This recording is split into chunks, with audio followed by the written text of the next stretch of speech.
Lulú, buenas noches. Ya eres anfitrión, ¿verdad? Fer, Sí, sí, ya. ok, ¿puedes poner el estudio, por favor?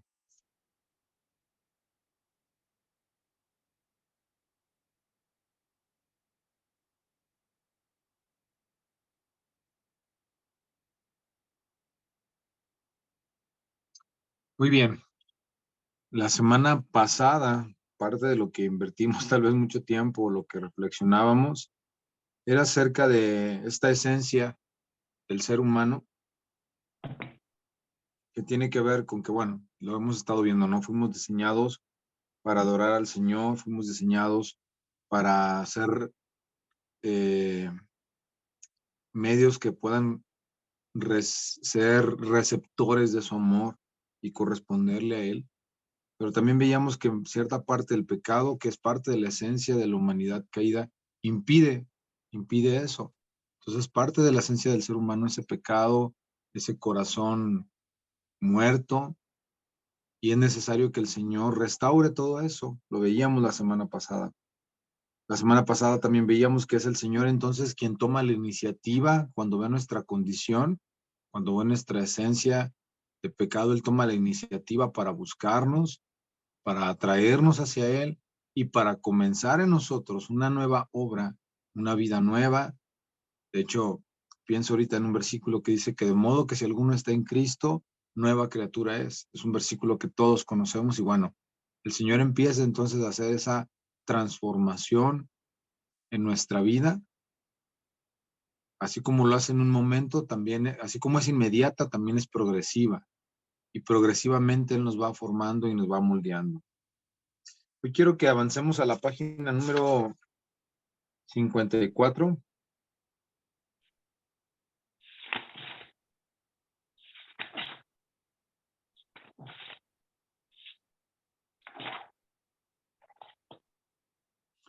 Parte también de nuestra esencia es que buscamos algo que adorar. Y eso es lo que vamos a ver en este momento. Te puedes subir un poco más después de que acaba. Bueno, ese párrafo que está ahí es un párrafo de un himno, por eso es que me lo voy a brincar.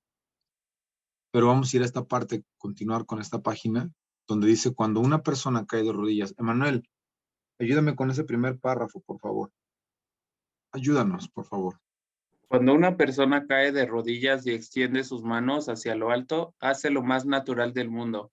Algo en lo profundo de su ser le incita a buscar a alguien o algo fuera de sí que pueda adorar y alabar. En su estado irredento, el hombre ha perdido el camino y no puede definir claramente el objeto de su adoración deliberada. Por eso su búsqueda lo aleja de Dios. Cuando no encuentra a Dios, el hombre llena el vacío de su corazón con cualquier cosa que encuentre. Aquello que no es Dios nunca podrá saciar a aquel corazón creado exclusivamente para la presencia divina. Muy bien, Emanuel. Ahora voy a hacer una dinámica un poquito diferente de lo que acabas de leer. ¿Qué entendiste?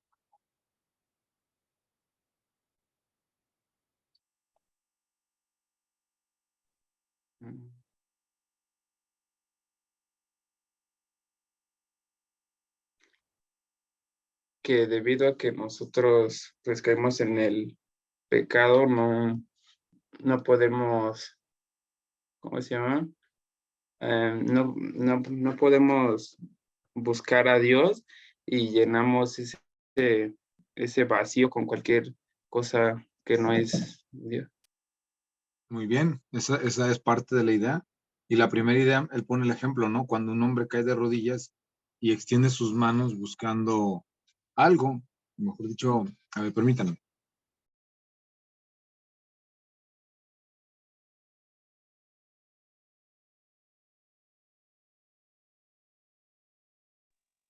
Lo siento, perdón. Así es, pone el ejemplo de un hombre que cae de rodillas y levanta sus manos. Y entonces, este ejemplo, primero, esta imagen es del ser humano queriendo o buscando adorar a Dios. Pero si se fijan en este párrafo, hay una palabra muy interesante. Justamente dice el cuarto renglón. Bueno, el tercer renglón dice que algo en lo profundo de su ser le incita al hombre a buscar a alguien o a algo fuera de sí para adorar y alabar. Esa frase, muchachos, o ese pensamiento, o esa idea es bien interesante. Una vez yo platicaba con, yo tenía creo que 19 años y trabajé haciendo encuestas. Cuando en aquel entonces no se ponía de moda hacer muchas encuestas para marketing y todo eso, creo que Fernando sabrás algo de eso, pero pues tenías que ir casa por casa y preguntaba ciertas cosas, ¿no? Pero bueno, el punto de este trabajo, no la encuesta, sino es, mis jefes eran personas homosexuales o gays, como se les dice actualmente. Y una vez estaba yo trabajando y en una ocasión, estaba yo trabajando, perdón, y también trabajaba otro amigo de la iglesia, trabajábamos dos cristianos con ellos, o de que yo sabía que éramos cristianos, pues que íbamos en iglesia cristiana. Y en una ocasión nos hablaron primero a él y luego a mí, y a él lo metieron solo y empezaron, bueno, se quedó un rato ahí con ellos y luego ya salió y luego me hablaron a mí. Entonces yo cuando lo metieron solo, pues dije, ching, ¿qué le van a hacer, no? Pobre sujeto, o sea, pensé cosas terribles, pero realmente no, lo estaban cuestionando de su fe y lo estaban cuestionando de lo que creía. Entonces cuando me hablaron a mí, fue lo que me dijeron, se llama Víctor, mi amigo, y ellos cuando me hablaron a mí me dicen, ¿sabes por qué le hablamos a Víctor y estuvimos con él? Bueno, te platicamos, tenemos una duda, eran dos muchachos, tenemos una duda de su fe y quisiéramos saber por qué creen, pero no queríamos preguntarles a los dos juntos, queríamos preguntarle a cada uno por separado, porque pues para nosotros, no sé, para ellos era interesante eso, no sé. La verdad es que no sé si fuimos conejillos de indias o qué pasó. Pero bueno, dentro de toda la plática, de toda la plática que tuvimos, eh, ellos me hicieron una pregunta, y es la pregunta que creo que todos nos hemos hecho y es aquí donde quiero llegar, y que la gente se ha hecho, ¿no? Si Dios es real, ¿cómo tú lo puedes comprobar? ¿Cómo tú puedes comprobar que Dios es real? Y verdaderamente, yo creo que no me dejarán mentir, pero tú le puedes decir a alguien, mira la creación, mira esto, y esa persona te puede decir, sí, sí, pero es que eso es algo que tú me estás diciendo y yo te puedo decir que a lo mejor fue el Big Bang y empezaríamos con muchas cosas, ¿no? Pero las personas quieren saber exactamente cómo es que puede haber un argumento para saber, para demostrar que Dios es real. En ese momento me quedé callado porque dije, sé que por más argumentos que les pueda decir, si yo les digo, la Biblia dice, ellos me van a decir, pero yo no creo en la Biblia. O sea, sin que tú uses la Biblia, ¿cómo tú me puedes decir que Dios es real? Y yo, ah, entonces te van dejando sin armas, güey, y en aquel entonces pues menos. Y lo que se me ocurrió hacer fue, digo, orar, mientras me preguntaban empecé a orar, Señor, dame sabiduría, Señor, dame una respuesta que sea más clara. Bueno, para no hacerles largo el cuento,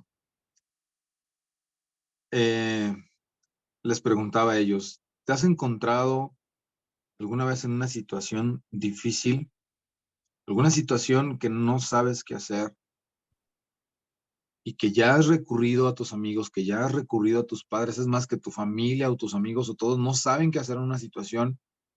¿Cuál es el último clamor o la última frase muy utilizada por el ser humano, al menos por los mexicanos? No sé si en otros países también la utilicen, pero al menos por México, porque es lo que yo conozco, ¿no? De las personas cuando están en conflictos, de las personas cuando están en conflictos, en dificultades, en cosas que no pueden sobrellevar. Hay una frase que en automático brinca de nuestro ser. ¿Saben cuál es? Bueno, la frase es, Dios mío, ayúdame. O ayúdame, Dios mío, ¿no? Cuando las personas ya no encontramos la salida, sea lo que sea quien sea, hay una frase automática que brinca de tu ser. Sí, obsérvenlo, obsérvenlo en la escuela, obsérvenlo en la calle, obsérvenlo en situaciones y eso brinca en automático del ser humano. Con el COVID toda la gente buscaba a Dios. Bueno, antes del COVID, y yo platicaba con ellos y les decía, cuando ellos me contestaron, sí, ya sé cuál frase, la frase de Dios mío, ayúdame, le digo, exacto. Pero eso no muestra, me decían ellos, eso no muestra que Dios existe. No, eso muestra que Dios existe. Eso muestra que Dios te creó y te creó a ti y a mí con la necesidad de buscarlo a Él, que cuando tú no sabes en quién buscar, de tu corazón, de tu alma, de una manera natural sale a decir, Dios, ayúdame. Por muy ateo que tú seas, por mucho que tú quieras negar a Dios, y después yo les dije esto, y la verdad es que en ese momento Dios me dio mucho de nuevo, porque les dije, yo no creo que no haya ningún ser humano en el mundo que no haya volteado al cielo para buscar ayuda de un ser supremo. Y eso demuestra que Dios existe. Eso al hombre que no quiere creer en la Biblia, que no cree en esto, le demuestra que Dios existe. Porque Dios mismo, dice la Biblia, le digo, y ahora sí les dije a ellos, porque la Biblia dice que Dios puso en nuestro corazón eternidad. Dios puso en nosotros el deseo de la eternidad. Entonces, claro que nos hace voltear hacia arriba. Y ya, ahí me quedé, ¿no? Les digo, pues esa es la manera en la que yo te podría decir, no porque yo te lo compruebe, sino porque tú mismo te das cuenta que Dios existe. Y entonces me dijeron, qué interesante es que tú sabes lo que crees y que de hecho lo que nos dijiste tiene mucho sentido porque sí lo hemos experimentado y que tu amigo no supo responder, ¿no? Y bueno, es que esto es una relación con Dios y cada quien lo va a ir conociendo conforme va avanzando, no por eso podemos desacreditarlo. Pero el punto, les digo, ahora ustedes saben que Dios existe y qué van a hacer con ese Dios, que sí existe. Bueno, me dijeron, la verdad es que nos diste una muy buena respuesta, pero ya vete a tus labores. Y ya me fui a mis labores, ¿no? Pero bueno, ¿a qué voy con esto? Es la misma frase que estamos leyendo, bueno, es el mismo pensamiento, ¿no? Hay algo profundo en el ser en en el interior del ser humano que nos lleva a buscar a Dios. Las religiones existen, las iglesias existen, las tribus existen, las sectas existen, porque hay algo en el ser humano que lo lleva a buscar a Dios. Pero en su búsqueda, el mismo ser humano se pierde. Y es como dice ahí mismo la frase, en su estado irredento. ¿Qué entienden por esa palabra? ¿Qué significa irredento? Fernando, tú no. ¿Qué significa irredento?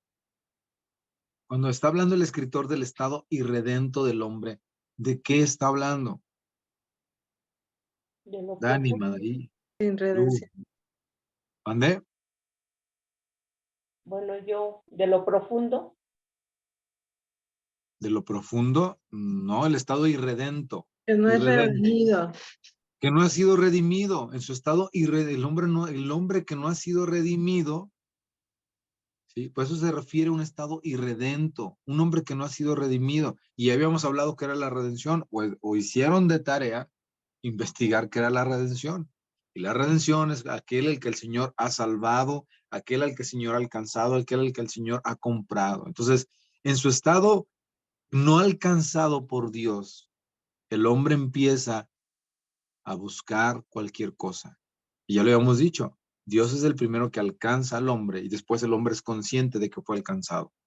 Entonces, en su estado no alcanzado por Dios, el hombre empieza a buscar qué seguir, qué pensar y entonces su adoración es deliberada porque no sabe qué adorar. Pero reitero, si alguna vez alguien les pregunta cómo yo sé que Dios existe, creo que tú mismo te puedes dar cuenta cuando tú por alguna situación lo buscas, eso te demuestra que Dios existe. Si no existiera, ¿por qué tendrías que buscar algo que no existe? ¿No? ¿Por qué tendría que buscar el hombre algo que no existe? Pero bueno, les dejo ahí ese pensamiento. Y sigamos avanzando. Entonces, el hombre, como bien dijiste, Emanuel, no entonces, como no ha sido redimido, no sabe cómo adorar y bueno, va a empezar a buscar cualquier cosa, situación para dedicar adoración. El problema de esto es que, y me gusta esta otra frase, cuando el hombre en esa búsqueda no encuentra a Dios, cuando no encuentra a Dios, el hombre llena el vacío de su corazón con cualquier cosa que encuentre.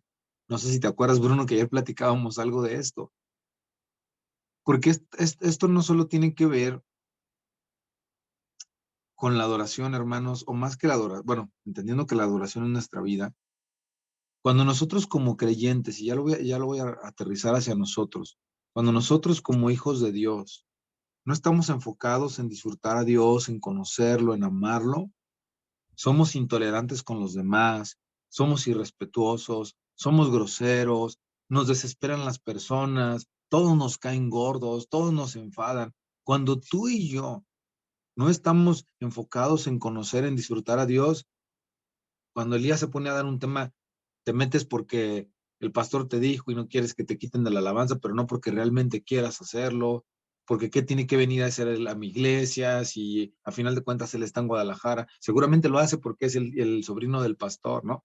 Somos tentados a pensar cosas así cuando no estamos enfocados, ¿sí? Y el pastor predica algo, seguramente alguien le dijo algo de mi vida, por eso lo está diciendo, a ver, que se fijen en esto, que se fijen en el hermano fulano, que se fijen en Perengano. Eso habla de la condición de nuestro corazón, muchachos. Eso es algo que, de verdad, ayer se lo decía a Bruno. No sé si les ha pasado que a veces llega alguien a la iglesia y a lo mejor lo ves con un rostro distinto al que normalmente lo ves, y entonces en tu mente piensas, seguramente tiene esto. ¿O a cuántos de nosotros nos ha pasado? ¿Quién es el que llega primero al templo? Me imagino que ahorita como Fernando es el encargado, es el de los que llega primero normalmente, ¿no? Bueno, supongamos que fuera el que es de los que llega primero. Pero ¿qué pasa cuando llega? ¿Qué pasa con los que llegamos tarde? Los que llegan primero, como llegaron antes que nosotros y llegaron a tiempo, pero los que llegamos tarde, después de las 10 que nos citaron ahí y llegamos 10:20, ¿cómo nos sentimos cuando llegamos tarde?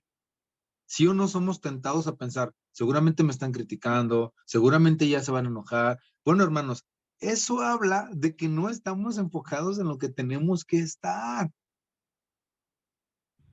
que le estamos dando lugar al diablo. Y entonces el problema de eso es que al momento de la alabanza no solucionamos eso y queremos alabar a Dios con esos pensamientos en nuestra mente. Es algo que ayer, repito a Bruno, porque es algo que justamente platicábamos él y yo ayer. ¿Cómo es tan fácil que podamos robar el gozo de nuestro corazón, de nuestra mente, con pensamientos o creando historias en nuestra mente que no existen? ¿Sí? Yo podría decir, por ejemplo, yo les puedo poner un ejemplo, ¿no? Ahorita yo podría decir, claro, bola de irresponsables los que no se conectaron y empezar. Yo podría darle vuelo a mi mente cuando realmente yo no sé por qué no lo hicieron y solo el Señor lo sabe. Y el día que se conecten van a ser bienvenidos. Y si hoy tienen una situación, yo digo, Señor, bueno, si tienen una situación, ayúdales. Pero claro, tengo que yo también ser trabajado en eso, en entender, en comprender, en no presionar. Y no significa que los que se conectaron son mejor que los que no se conectaron, tampoco. Caeríamos en algo incorrecto porque caemos en competencia, caemos en conflicto, caemos en división, caemos en contienda.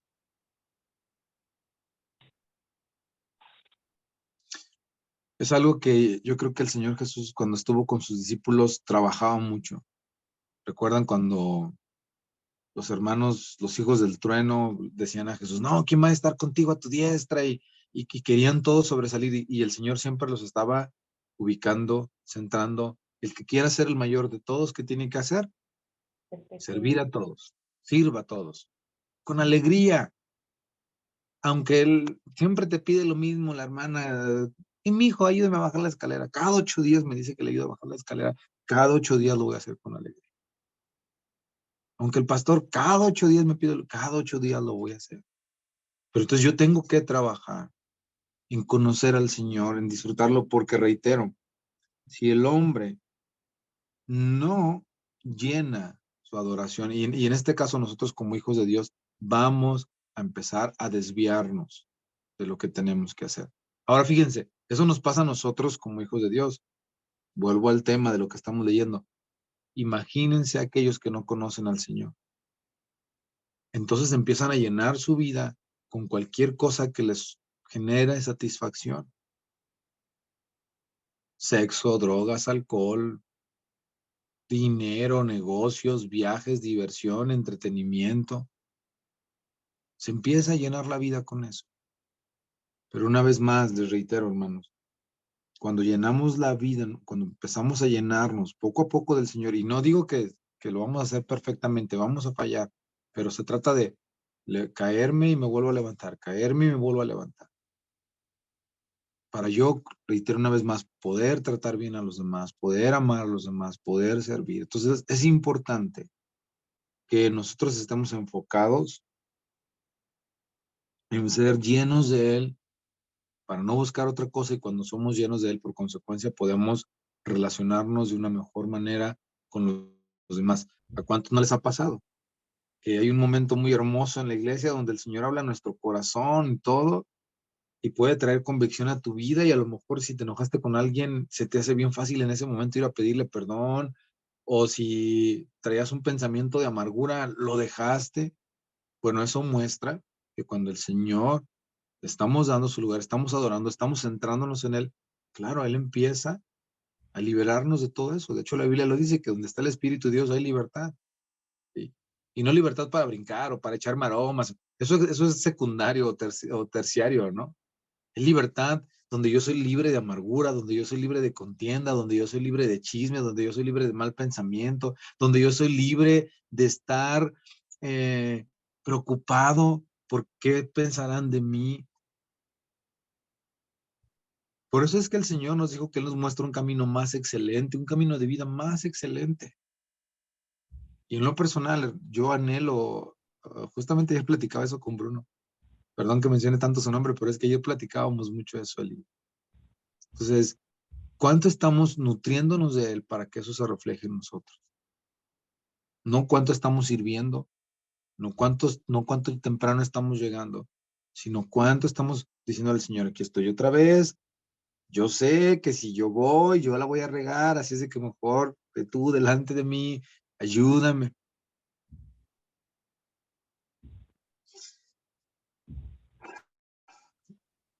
Como creyentes tenemos que enfocarnos en eso. Y los que no han conocido al Señor, tristemente sufren todo un deterioro porque no saben a quién adorar, no saben a quién admirar, no saben a quién imitar, no saben a quién seguir, no saben de quién aprender. Pero tú y yo, Madaí, tú y yo, Dani, tú y yo, David, tú y yo, Emanuel, tú y yo, Luis, tú y yo, Lau, tú y yo, Jacqueline, Neri, tú y yo, hermano Benny, tú y yo sabemos a quién imitar, tú y yo, Bruno, sabemos, tú y yo, Fer, tú y yo, Nancy, sabemos, tú y yo, hermana Clau, sabemos a quién. Volteemos a verlo, otra vez, otra vez. Ah, Señor, es cierto, me perdí. De nuevo, vamos a poner los ojos enfrente, puestos los ojos. Continuamos. Ayúdame a leer. Luis, por favor.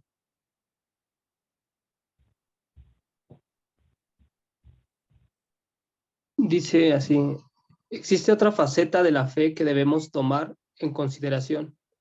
Supone creer que Dios no nos ama tanto como dice, supone creer que Dios no nos ama tanto como dice que lo hace. No creemos ser tan preciosos para Él o que no, o, O no que no creemos nos ser deseen. tan preciosos para Él o que no os desee tanto como dice hacerlo. El enemigo del alma humana nos ha vendido semejante mentira, no solo para derribarnos, sino también para mantenernos alejados de la comunión amante de la presencia divina. A él no le importamos nada, pero su odio a Dios le impulsa a hacer todo lo que está en su mano para negar al Todopoderoso aquello que le pertenece por derecho. Si de repente todo el mundo recibiera un bautismo en la creencia pura y alegre de que Dios quiere con nosotros que nosotros lo adoremos, admiremos y alabemos, podría convertirnos de la noche a la mañana en el pueblo más radiante y feliz del mundo. Entonces descubriríamos por fin nuestro propósito. Dios se complace en nosotros y anhela nuestra comunión. Amén, hasta ahí. Amén, amén, así es. Sí, fíjense, bueno, no sé, pero para mí este párrafo está bien sustancioso y tal vez no voy a avanzar y me voy a quedar aquí, pero para mí este párrafo está muy, muy tremendo.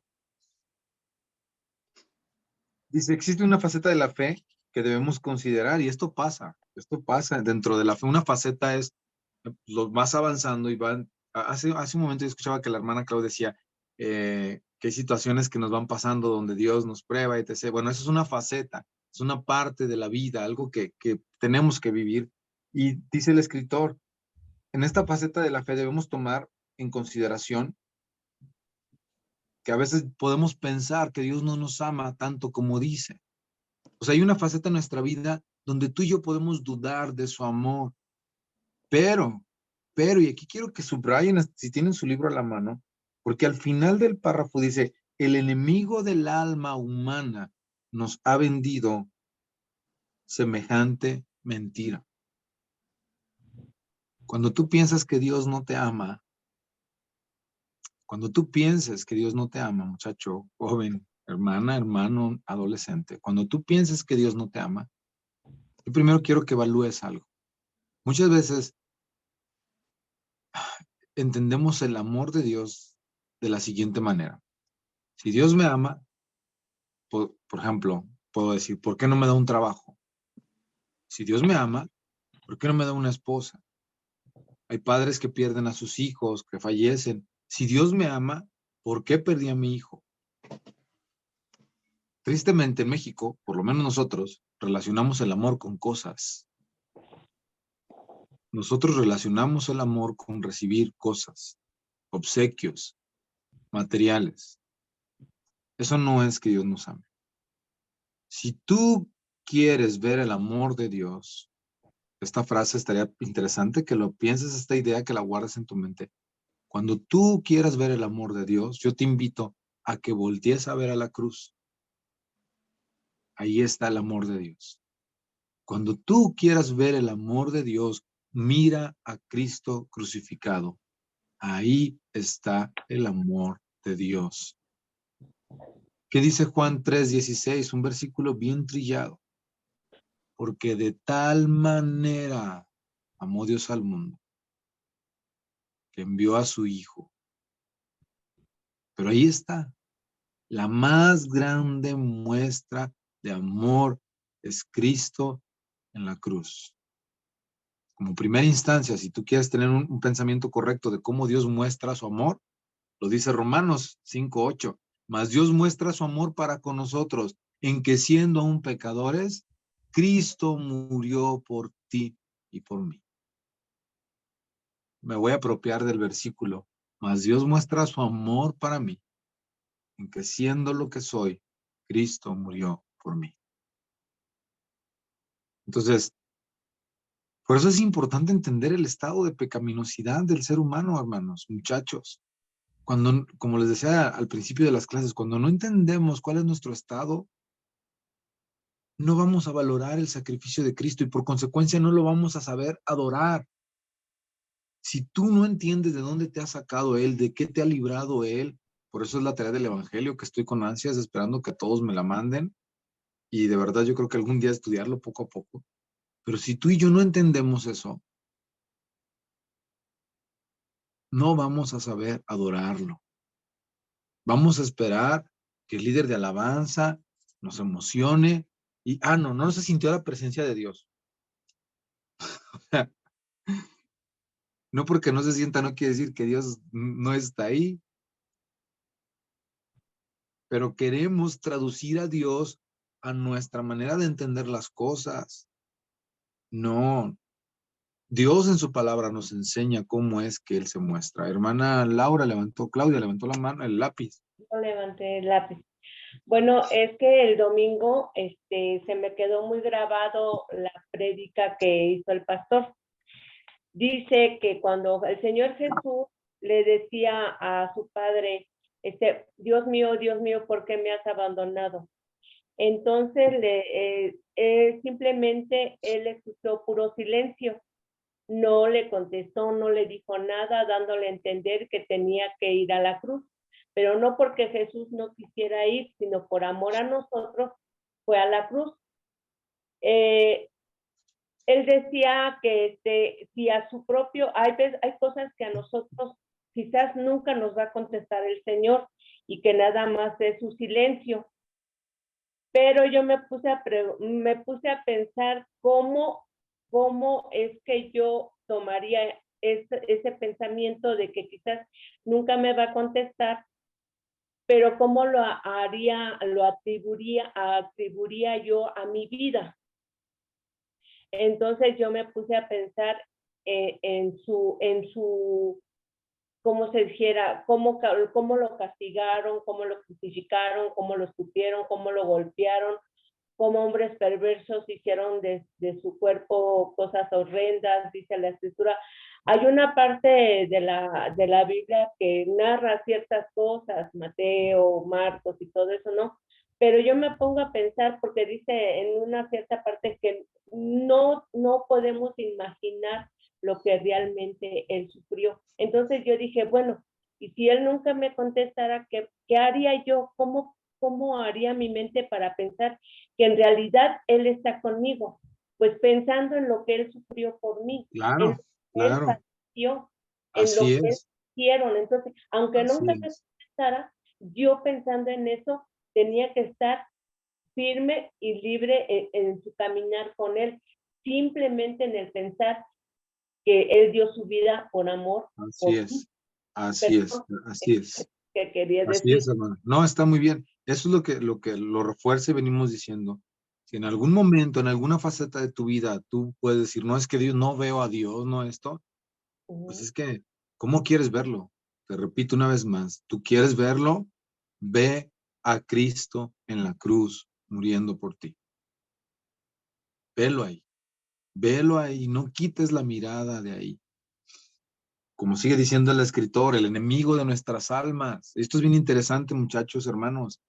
Nuestros enemigos no son los hermanos del templo, pero el enemigo de nuestras almas nos ha hecho pensar que si alguien no piensa igual que yo, es mi enemigo.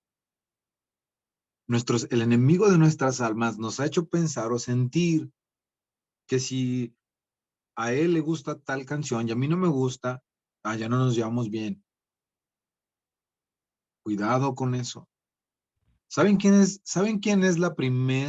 el primer ser que llega a la iglesia cada domingo?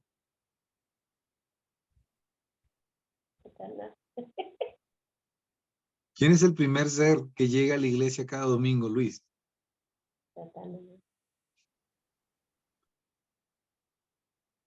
El acusador. Estabas muteado, Luis, no te escuché. Ah, perdón, no escuché que me habías dicho a mí. Escuché que habías dicho otro nombre. No, te dije a ti. Ok, ok. ¿Quién crees tú que es el primer ser que llega a la iglesia, al templo cada domingo? Pues el que nos acusa, el que nos critica. El que nos divide. A Satanás no le gusta que nosotros tengamos armonía, tengamos comunión, que oremos unos por otros, que nos animemos a buscar. Eso no le gusta a él. Sí, Él no tiene problema con la gente que está en el bar. ¿Por qué? Porque ahí está, ahí ya la tiene segura. Él no tiene problema con la gente que se fue de antro. ¿Por qué? Porque ella está segura. Él tiene problema con los hijos de Dios, su conflicto es con ellos. ¿Por qué? Porque ellos son los que quieren avanzar en conocerlo. Entonces, por lo menos, claro, no nos va a poder robar la salvación, eso no se puede jamás, porque todo lo que el Señor ha salvado es de Él y Él lo sostiene. Pero lo que sí puede hacer es amargarnos, lo que sí puede hacer es dividirnos, lo que sí puede hacer es conflictuarnos. Eso es lo que sí puede hacer y lo que ha estado logrando por años. ¿Cuántas denominaciones cristianas existen? Miren, les digo esto porque de verdad el Señor, en estos últimos meses que he estado, en este año el Señor nos ha permitido trabajar de una manera impresionante. Nos invitaron a apoyar a unos muchachos cada mes en unas reuniones que tienen en diferentes iglesias cada mes, una vez al mes. Les ayudamos con la música. El mes anterior fuimos a una iglesia donde está una iglesia aquí y le das la vuelta a la calle y está otra. Y pasan y no se hablan, ¿no? O sea, los de una no saludan a los de la otra. Fuimos a otra donde están rentan bodegas y hay una bodega, o sea, sobre la misma calle que le hicieron un templo, y después llegaron otros y a un lado, o sea, a un lado pusieron otro templo. Yo voy y enfrente de donde yo voy, atravesando una avenida, hay un templo cristiano. Y así, yo creo que si le buscamos vamos a encontrar que somos una división bien tremenda, porque hemos comido la mentira de Satanás. Si no va a tu iglesia está mal. Si no piensa como tú está mal. Y entonces nosotros reaccionamos en base a eso. Nosotros somos llamados a pensar conforme a la Biblia. Nosotros somos llamados a obedecer al Señor. No obedecer una iglesia, no a seguir una iglesia. Nuestra iglesia debería obedecer primero la palabra de Dios. Cada uno de nosotros somos iglesia y tenemos que obedecer la palabra de Dios. Pero bueno, fíjense cómo Satanás hace eso. Me pongo otra vez como ejemplo, ¿no? Llego yo, voy a dar un estudio y ¿a cuántos les incomoda? Bueno, no soy yo, a lo mejor es mi manera, no sé, pero Satanás está detrás de nosotros alimentando nuestra mente. Seguramente esto, seguramente esto. ¿Por qué? ¿Por qué le damos lugar a eso?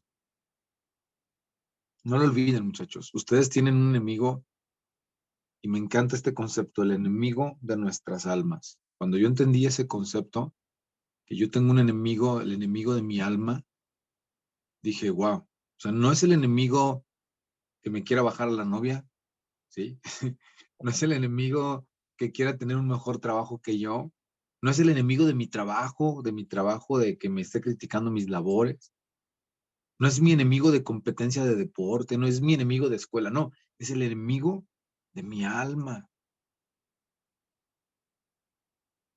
O sea, eso es tremendo. Porque si él es el enemigo, si tenemos un enemigo de nuestras almas, ¿cuándo creen ustedes que él se va a detener? Nunca. Nunca. Nunca, Emanuel, nunca se va a detener de llenarte la cabeza de ideas, de ponerte enfrente cosas. Por eso es que cuando vemos Facebook, TikTok, Twitter, cuando juegan los muchachos, ¿cuál es el juego, Aarón y Bruno, que les he hecho carrilla? ¿El Free Fire o cómo se llama? Bueno, ese, o sea, todo eso, él está ahí, distrayendo tu mente para que tú no conozcas a Dios, porque es el enemigo de tu alma. Y cuando te logra un momento robar el gozo, él cumple uno de sus objetivos. Entonces, consideremos esto. El enemigo de nuestras almas no solo piensa derribarnos, sino mantenernos alejados de la comunión, de la presencia del Dios divino. ¿Sí? ¿Qué pasa cuando yo peco? Cuando yo peco, yo, Elías Medina, yo sé, estoy haciendo algo que está mal. Y llega el pastor y me dice, hey, esto está mal, corrígete. Y no hago caso. Y llega Fernando y me dice, Elías, ten cuidado con esto. Y no hago caso, y no hago caso. Y entonces Satanás empieza a llenar mi mente. No, te lo dicen eso porque hay envidia. Y entonces yo empiezo a escuchar de este lado y yo solo parto la comunión con mis hermanos de la iglesia. Y en ocasiones, si yo me comporto así, yo puedo ser un instrumento para que las personas puedan generar ciertos pensamientos que no tienen que generar. Y eso es lo que busca Satanás, que nosotros perdamos esa comunión entre nosotros mismos. Fíjense lo que dice la siguiente frase, a él no le importa Nada. nada, pero su odio a Dios lo impulsa a hacer todo lo que esté en su mano para negar a Todopoderoso aquello que le pertenece por derecho. A él no le importa nada. Así es el enemigo de nuestras almas. Véanlo, ¿cuántas personas han muerto de una sobredosis de droga? ¿Ustedes creen que a Satanás le importa? No, porque no le dolimos a él. ¿Cuántas personas en un carro último modelo de alta velocidad, deportivo, se mueren en un choque? A él no le importa. Eso no le importa. A él no le importa si un hombre viola a una mujer, si un hombre viola a una niña. A él no le importa. No tenemos lucha contra guerra, contra carne ni sangre, sino contra huestes espirituales de maldad. Ahora, no significa que vamos a hacer cada domingo una guerra espiritual. Ah, guerra contra el diablo y vamos a aplastarle y vamos a aplastarle la cabeza. No, no significa eso tampoco. No, no vamos a caer en eso, porque la batalla de quién es del Señor, no nuestra. Pero entonces nosotros tenemos que apropiarnos de lo que Él nos ha llamado a hacer, conocerlo y vivir en justicia. Y cuando tú y yo vivimos en justicia, establecemos el reino de Dios aquí en la tierra. Y el reino de las tinieblas no prevalece. ¿No fue lo que le dijo a Jesús a Pedro? Y yo digo que tú eres Pedro, y sobre esta roca yo, ¿qué dijo? Estableceré mi iglesia. ¿Y qué le dijo? Y las puertas del Hades no prevalecerán contra ella. Cuando tú y yo entendemos lo que significa ser iglesia, y créanme que yo estoy reaprendiendo, con ustedes juntos estoy aprendiendo, Bruno es testigo de esto tal vez, cuando entendemos eso,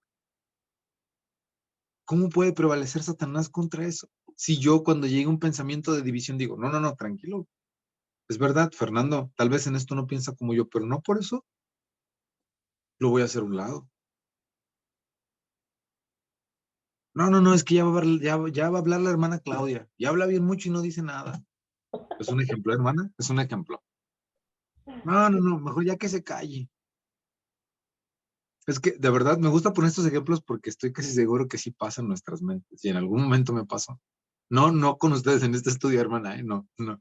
Sino en algún momento me pasó de que está yo con otros maestros o personas en la iglesia y encontrarme en situaciones así donde, ay, fulano, perengano, sutano, y generan pensamientos. Y tú le prestas tu mente a Satanás. ¿Sí? Entonces, el Señor nos ha dado algo bien hermoso.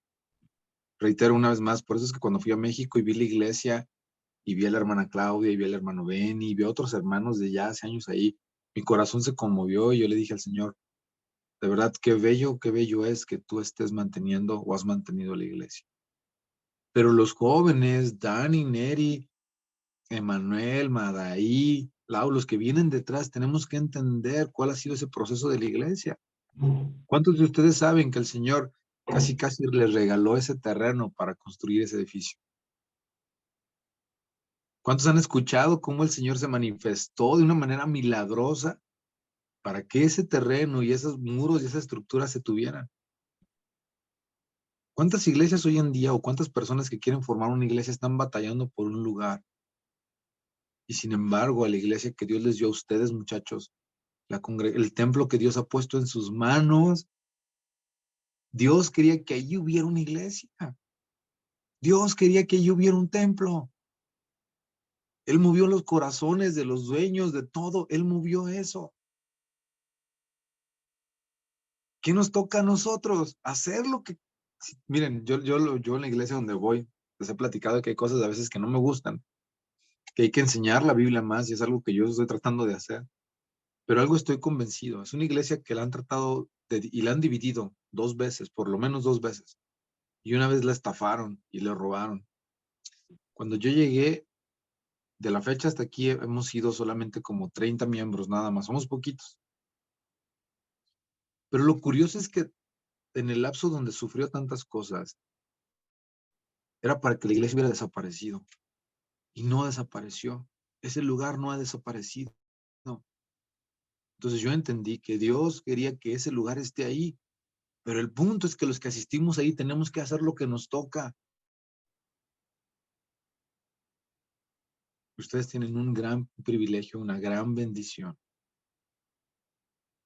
Y hacer lo que nos toca no es luchar contra nosotros o entre nosotros mismos. Es ser iglesia, es ser familia, es amarnos de verdad. Y si no saben qué es amar a los demás, oren, Señor, ayúdame a amar a los hermanos de la iglesia.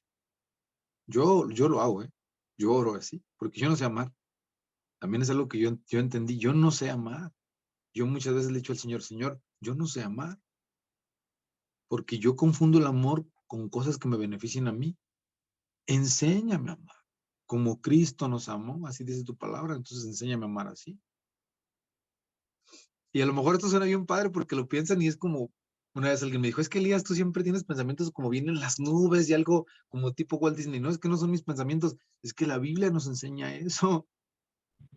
Y si el Señor lo dijo es porque es posible. El problema es que somos perezosos. El problema es que nos desanimamos rápidamente. Como yo le decía a Aarón, nos desmotivamos. Y platicábamos de la motivación también y yo les decía, tengan cuidado porque la motivación va muy de la mano de una emoción. Y por eso es que a veces no nos sentimos motivados.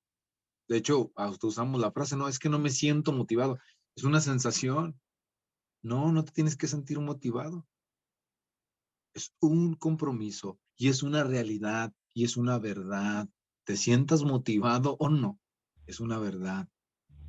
Y mientras más medites en la verdad, poco a poco vamos a encontrar motivación. Pero si tú quieres obtener una motivación, porque sí, vamos a estar así, porque es una sensación.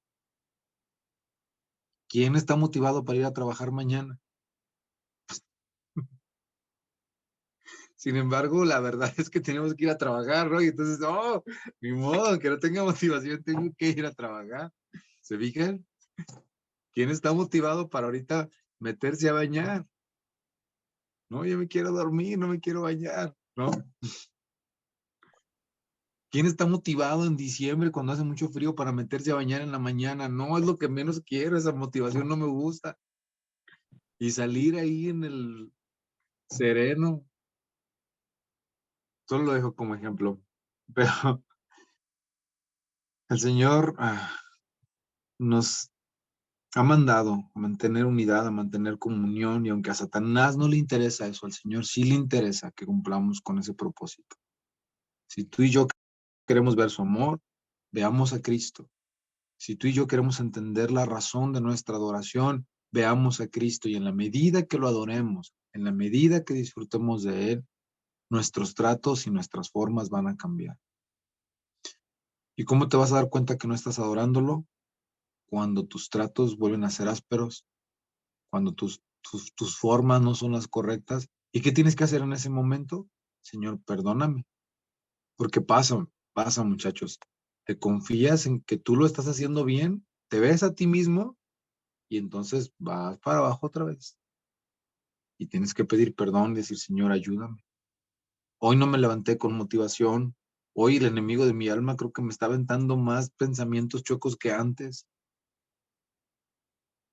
Queremos que la gente ame, pero nosotros no amamos. Queremos que la gente perdone, pero nosotros no perdonamos. Queremos que la gente se trate bien, pero nosotros no tratamos bien a los otros. Tenemos que empezar por nosotros. Tenemos que empezar por nosotros, por comprender.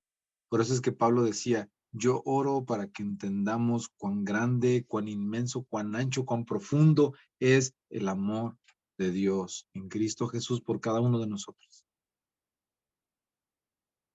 Por cada uno de nosotros. De verdad, miren, yo de verdad se los digo, cada vez que me gusta que pongan sus cámaras, los que las ponen, me gusta más cuando los dejan verlos porque, de hecho, lo que estoy haciendo seguido es haciendo esto, porque trato de estarlos viendo y estoy recorriendo en mi teléfono para poder ver las cámaras de la mayoría. Y de verdad yo le doy gracias a Dios porque digo, Señor, gracias, porque en mí hay un cariño sincero, no sé si es amor, porque reitero, yo no sé amar, pero creo que el Señor pone eso en mí. Y me gusta verlos y verlos con alegría. Y digo, Señor, gracias por sus vidas, gracias porque podemos estar aquí. Y el primero bendecido soy yo. Pero bueno, lo prometido fue deuda, no iba a avanzar mucho. Para terminar ese párrafo, lo que vengo diciendo lo remata ahí el escritor. Si de repente todo el mundo recibiera un bautismo en la creencia pura y alegre de que Dios quiere que nosotros lo adoremos, lo admiremos y le alabemos, son cosas que Dios espera que nosotros hagamos, que lo adoremos, que lo admiremos y que lo alabemos. Si esto sucediera en todo el mundo, podríamos convertirnos de la noche a la mañana en un pueblo más radiante y en el pueblo más feliz del mundo. Reitero una vez más, cuando tú y yo no estamos felices, cuando en ti y en mí no hay gozo, cuando en ti y en mí hay insatisfacción, es porque tú y yo no estamos adorando a Dios, no estamos enfocándonos en Él, admirándolo, conociéndolo y deslumbrando nuestra mente. Él no lo está haciendo. Y es cuando buscamos cualquier cochinada, cualquier tontería que nos hace perder el tiempo. Me ha pasado, no se los digo porque yo sea mejor, me ha pasado. Y he tenido que regresar y decirle, Señor, perdóname, porque en lugar de haber estado pensando en ti, estaba pensando en una tontería. Y esa tontería me llevó a actuar de una manera que no tenía que haber actuado. Les pongo un ejemplo, muchachos, y me gustaría saber qué opinan al respecto. Pero, por ejemplo, bueno, el ejemplo tiene que ver con esto. Cuando una persona alcohólica, ¿no? Ah, es que mira, es borracho, y nos escandalizamos de que es alcohólico. Pero ese es el resultado, ¿sí? Ese es el resultado de la raíz. Tenemos que ver cuál es la raíz. El resultado fue el alcoholismo, pero eso no es la raíz, eso no es lo que lo originó. Y tal vez lo que lo originó en algún hombre puede ser que estaba buscando, no sé, por ejemplo, los hombres que los dejan las mujeres y que empiezan a llorar y que empiezan a tomar. Una decepción, un dolor en su corazón, una decepción, ¿por qué? Porque la persona que llenaba su vida se le fue y entonces se va al vicio. Ese fue el resultado, pero entonces el problema es desde antes. Sabes que la persona que llena tu vida tiene que ser el Señor, no tu esposo, tu novia o tu esposa o tu novia, no, el Señor. Y si esa persona un día se va, tal vez va a haber dolor, pero como el Señor te estaba llenando, no vas a correr al vicio. Pero nosotros somos malos porque no conocemos, no hemos entendido el evangelio, somos malos para ayudar a la gente. A la gente le quitamos el alcoholismo, pero le seguimos dejando este problema. Es el problema de acá el que le está generando que busque un vicio. ¿Qué pasa con los drogadictos? Les quitan un vicio y les ponen otro. Como muchos centros de rehabilitación se mueven es así. Quítale un vicio y ponle otro. No es así. Nosotros tenemos que ir a la raíz del problema. Es a donde iba el Señor, a lo profundo, al corazón. Recuerdo la historia de la mujer que tenía 4 maridos, 5 maridos, y el Señor no le dijo, tu problema es que eres una hombre, bueno, a los hombres que tienen muchas mujeres se les dice mujeriegos, entonces a la mujer que tiene muchos hombres se les dice hombreriegos, ¿no? Entonces, el, el problema de ella no era que era hombreriega, ¿no? Ese era su problema. Jesús se lo dijo, tú tienes, porque el que tienes ahora no es tu marido, pero ese no es tu problema. Jesús le dijo, el problema es que tu sed no la has satisfacido correctamente. Tu necesidad la has querido satisfacer con otros hombres, pero no conmigo. Ese es tu problema, fue lo que le dijo el Señor. Es lo mismo para las adicciones y para todo. El problema no es cómo brotó el fruto de alcoholismo, de droga, de robo, de pornografía, de fornicación, de adulterio, ese no es el problema. El problema es que hay adentro que te está llevando, que me está llevando a hacer eso. Y cuando lo identificas, muchacho, cuando lo identificas, muchacha, joven, cuando tú lo identificas, entonces empiezas a luchar contra el problema verdaderamente. Y entonces le dices, ¿sabes qué, Señor? Hice esto, pero lo hice porque tú no me estás llenando. Porque estoy buscando satisfacción en algo que no eres tú. Esa es la gran diferencia, hermanos, muchachos. Porque fuera de eso podemos dar placebos. Y entonces, si nosotros lo adoramos, lo admiramos y lo alabamos, podríamos ser los hombres y mujeres más felices de todo el mundo. Y así descubriríamos por fin nuestro propósito. Dios se complace en nosotros y anhela nuestra comunión. Pero reitero, en el momento que tú y yo dejamos de complacernos en Dios, empezamos a pecar. Y fue lo que pasó con Adán y Eva. por un momento se dejaron de complacer en Dios y se complacieron a ellos mismos. Y tú y yo no estamos exentos de eso. Tú y yo no estamos exentos de eso. Vamos a orar, ¿sí? Vamos a orar. Bruno, ¿sí estás por ahí? Ya te fuiste. Sí, aquí estoy, solo que no sé si me escucho bien porque estoy desde la lab. Sí te escucho bien, pero quiero que Ok, nos ayudes. Quiero que nos está ayudes a bien. orar. Bueno, Señor, te damos gracias, Señor, porque en esta noche podemos aprender un poco más de lo que tú nos enseñas, Señor. Abre nuestros corazones, danos el entendimiento, Señor. Llénanos, Señor, llena nuestros corazones de ti, Señor. Búscanos, Señor, para nosotros poder aprender de ti, Señor. Danos ese deseo, Señor, ese anhelo de buscar y aprender de ti, de seguirte, Señor. Forja tu carácter en nosotros, Padre, para que podamos vivir como tú quieres, tu voluntad de nosotros, Dios. Te damos gracias por esta noche, por la vida de Elías, porque lo puedes usar, Señor. Entonces, muchas gracias por su vida, por cada uno de los hermanos de los que estamos aquí. Ayúdanos a aprender, Señor, más de tu palabra y seguirte, Señor, y para poder adorarte, Señor, en espíritu y en verdad. Te doy gracias por esta noche, danos descanso, Señor. Dale descanso a cada uno de los que estamos aquí, que podamos dormir y cenar bien, Señor. Te damos gracias en el nombre de Jesús. Amén. Amén. Amén. Bueno, muchachos, hermanos, hermanas, muchachos, jóvenes y jóvenes. Hoy no preguntas y respuestas, ya no vamos a ir a dormir. Pero si alguien quiere comentar algo adelante, puede hacerlo. Hasta aquí nos quedamos el día de hoy.